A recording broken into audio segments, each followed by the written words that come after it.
So, methods of Lagrange multipliers. Yikes. These ones were the most annoying and tedious to do because it's all algebra. I'm so serious. The calculus part is not that hard. I mean, like, you can just set it up without even knowing how to understand how to set it up. You just need to memorize one step, how to learn how to set it up. But besides that, it's just algebra with solving systems of equations with like 3, 4 even variables. So, for the first part, matter of fact, I think I'll actually, I'll make a video on methods of Lagrange multipliers, I guess. Okay, I wrote way too big here. Hold on, let me make this smaller. xy equal to f of xy. Dude, guys, I like overslept like crazy today. I woke up at 10:30 and normally I wake up at like 9. Okay, so this is our function, and this right here is our constraint, typically referred to as like g of xy. So the first thing we have to do, we have to find our gradients here. So our gradient for our f function is the partial of x paired with the partial of y, which is just yx. Our gradient for g, ignore this number here and just only pay attention to this function here when you're finding the gradient. But our partial for g is the partial derivative of x, which is just 1, with the partial derivative with respect to y, which is just, 2 here, right? Okay, now I have to set this up. We have to pair, that's how you set up the system of equations. We have to pair each component of each other, each corresponding component of the f gradient and the g gradient with each other in a system of equations. This is the constraint, remember that. Typically our g function is our constraint and our f function is our main function. So this is the limits that we have. Typically it's going to be equal to something or less than something. It doesn't matter. But now that we have this, what do? Well, you set this up like a system of equations, pairing y equals to 1 and x equal to 2 here. But here's the thing, it's not only x equals to 1, y equals to x, or whatever this is. You have to put a lambda symbol. On either side, doesn't matter. Both still work. You can put the lambda on this side, you can leave the g function the same. So you can put the lambda here for the f function. But I prefer to put it in whatever side looks easier to do the algebra with. And this side looks easier to do the algebra with this time. So I'm going to put the lambda function onto our right side. It doesn't matter which side you put it on, remember that. Just put the lambda somewhere. And then we are going to solve for this system's equations with our constraint as part of the system here. So don't forget our constraint. There's 3 equations typically. When you have 2 variables, there's 3 equations. When you have 3 variables, if you get f of x, y, z, there will be 4 equations to solve for in the system of equations. For this, I like to either remove my lambda function first, isolate something, but typically I'm just going to look at these 2 functions first and try to remove the lambda. How do you do that? Well, you can actually just isolate the lambda in both of these functions. So lambda's already isolated for our top function, but you can divide 2 on both sides and then you can just get lambda isolated. And then this simply just becomes y is equal to x over 2. Because they're equal to the same thing, you can just set them equal to each other. Once you have this, you can substitute this in this function here. So you can substitute x over 2 in, and then you get 2 times x over 2, which is just equal to x plus x, which is equal to 2x. But remember, you need the 2x to be equal to 20 in this constraint here. Once you have this, you can just isolate x and you get x equals 10. And once you solve for x equals 10, you can put the x equals 10 back up in this equation here. So you get y is equal to 10 over 2, which just equals to 5. So we solve for our x and y values here. These blue.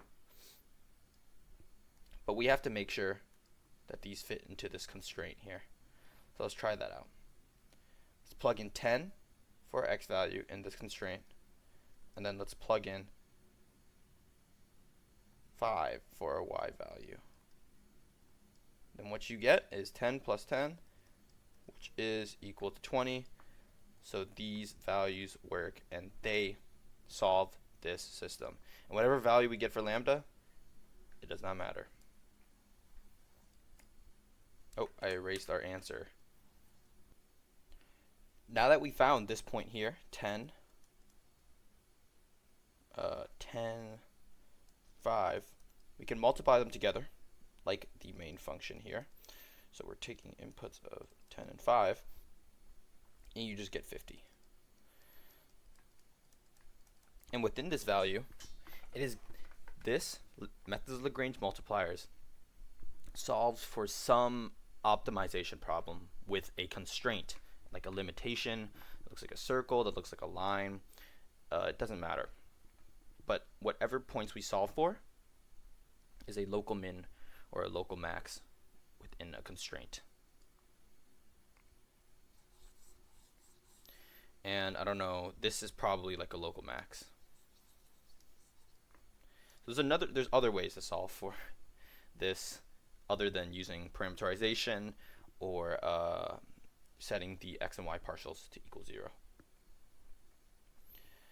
But typically you would use the method of Lagrange multipliers for along some boundary. Okay. So this is our next function, x, y, z, has 3 variables this time, and our constraint is 12 here. This is g of x, y, z. So what do we do? Again, we find our gradients. So our x partial is the first part of the gradient. X partial is just y, z. Our y partial is x, z. And our z partial is just x, y. For our gradient here, though, our gradient is just the x partial, which is just 1, y partial 1, z partial 1. And a general setup for this formula is the f partial is equal to lambda, the gradient of the g, gradient of g, times lambda times the gradient of g. Or you can just do this. This both doesn't matter. Equals gradient of g. Just whichever one makes the algebra easier, honestly. So we're gonna multiply lambda by each gradient. Remember, we have to pair up each corresponding part or component of each gradient with each other. So we have yz is equal to 1 times lambda, which is just lambda. Xz is just equal to lambda, and xy is equal to lambda. And these are all just 1 times lambda, just the values of the g gradient multiplied by lambda. So now we found these, we could honestly just set them equal to each other. But how about we try this? X plus y plus z is equal to 12. We don't want to forget the constraint.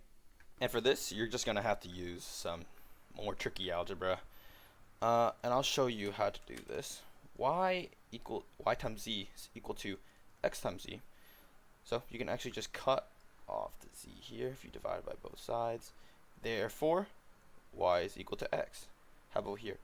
Let's set x of z equal to x of y. And the reason why we can do this is because these are all equal to lambda. Right here, we can actually just eliminate our x here. Because we divide both sides by x. So z is equal to y. Therefore, x is equal to y is equal to z. So all these variables are equal to the same thing.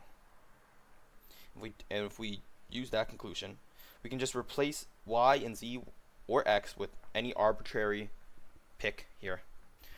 And we can just all set these to the same value. So we get x plus x is equal to 12.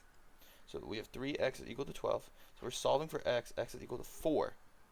But that means x, y, and z are equal to 4. Because all the values are equal to each other. So once we solve for the x, y, z all equal to 4, these all fit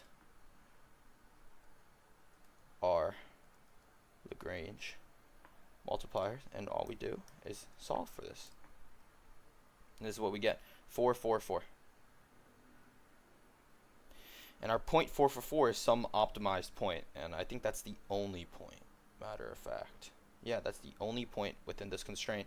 So if we just plug in this point 4 times 4 times 4 into our function 4, 4, 4, we get 64. It's equal to our function 4, 4, 4. So this is some optimized point right here, 64. Doesn't matter. I don't know what it is. It's a local max, local min. You can test that out by just going to the left or going to the right, or just switching up these values a little bit and seeing what happens. That is our optimized point here. Okay, next problem. 2x plus 3y is equal to our main function, f of x, y. And this right here is our constraint. So let's find the gradient for f. Let's find the gradient for g. Gradient for f is just 2 and 3. And the gradient for g is just 2x and 2y. Again, we have to multiply lambda by something. And this time, we're going to multiply the gradient of f by lambda, because that just looks easier to solve for. Due to the fact that there's no variables in it, I'm just multiplying by lambda because it looks easier to do. So we have 2 lambda equal to 2x. Remember, we have to pair up each corresponding point. Then we have 3 lambda is equal to 2y. And don't forget our constraint within the systems of equations. Now that we have that, we can isolate lambda. And you can't do this all the time, but in some cases, you can actually, or in most cases, you can actually just isolate the variable and you can solve for lambda. It doesn't matter what you do. Typically in 3 variable Lagrange multipliers, you want to do that. So for this one, I'm going to show you how to do that. So in the first question, I just isolated lambda and set the equations equal to each other. But for this one, I'm going to isolate the variables instead. So we can actually, isolate the variables instead. So we can isolate this. So our lambda values here divided by 2 is equal to 2x over 2, which is just turns into lambda is equal to x. And then we have 3 lambda divided by 2 is equal to 2y over 2, which just turns out to be 3 over 2 lambda is equal to y. Now that we have these lambda values, these are individual functions that once we solve for lambda, we can get our x and y values. How can we solve for lambda? Well, we can actually just put this into this function here. We can substitute lambda, or we can substitute our x and y values and replace them with something that is a function of lambda. So x is equal to lambda, so all we have to do is substitute lambda. We get lambda squared plus 3 over 2 lambda squared is equal to 1. We keep going, we get 9 over 4 lambda squared is equal to 1. From here, you get, what is this? This is lambda squared. This is 4. This is 13 over 4 lambda squared is equal to 1. And then just divide by both sides, and we get lambda squared is equal to, what's this, 4 over 13. And then lambda is just the square root of 4 over 13, which is just 2 over the square root of 13. Once we find our lambda value, we can, I don't know, can you guys hear that train out there? Bro, that shit is so annoying, man. I live next to a train track. Maybe I just leaked myself. But like, in the nighttime, when I'm trying to sleep, not trying to deal with that, bro. It's just so annoying, man. It's just so annoying. But let's just keep going on with this. Once we find our lambda value, x is just equal to lambda, so x is equal to whatever we found. 2 over square root 13. And then y is just lambda times 3 over 2, which is just 3 over square root of 13. Here's the thing about this. This right here, this lambda value is plus or minus. When you're square rooting something, it's just plus or minus. So x and y is plus or minus that. I like how I just pretended like I already knew that from the beginning when I just made that mistake and I forgot about it. I do that sometimes, I'm not going to lie, in these videos. But yeah, it's plus or minus. And within the constraint, this right here still works. So obviously, you can test this if you want. So test our x and y values. Always test the constraint. But these satisfy the constraint right here of g of y. So once we found these two values, now we have plus or minus. Well, we have multiple points that we can use. We actually have 4 points, but only 2 of these points will lead to a optimization path. And these 2 points are 2 over 13. So it's either when both of these values are positive or when both of these values are negative. Because when one is just a negative, you have not optimized anything. When one of these values is negative, let's use 2 square root of 13, 3 over 13. So negative 2 over square root of 13 is negative. Plug this in to our f function, and then you get this part. So this part becomes negative, and this part becomes positive, right? But how does that compare to our other options? Well, our other options are both to be negative. And if both are negative off of this guy right here, then, well, that's obviously a minimum compared to one of them being positive. How about a maximum? Well, a maximum would just be both to be positive. And if only time when both of these parts of this function are positive is when both x and y are positive. So our maximized points are when both of these are negative or when both of these are positive.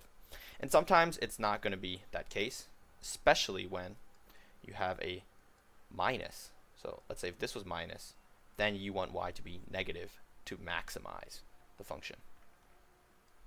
In this case, it is a positive value. So these right here are our maximized points. And I don't know, you can figure this out yourself. But once you solve for the Lagrange multipliers, it's just inputting in whatever you got.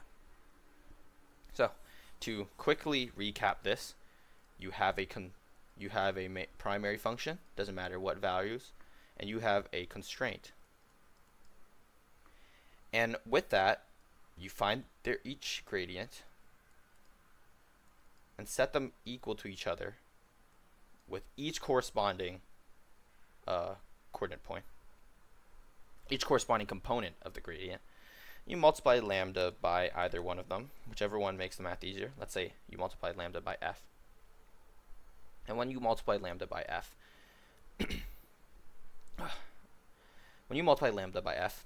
you'll solve for a system of equations that makes it so, like, I don't know, like an example, x is equal to 1, x is equal to lambda, y is equal to lambda, or something like that. Y over 2 is equal to lambda. And then you need your constraint within this systems of equations. There's multiple ways to solve for this. You can either isolate lambda and then solve for your x and y functions, or actually once you isolate lambda, you will get some value like this. So this is actually x equal to y over 2 in this quick example.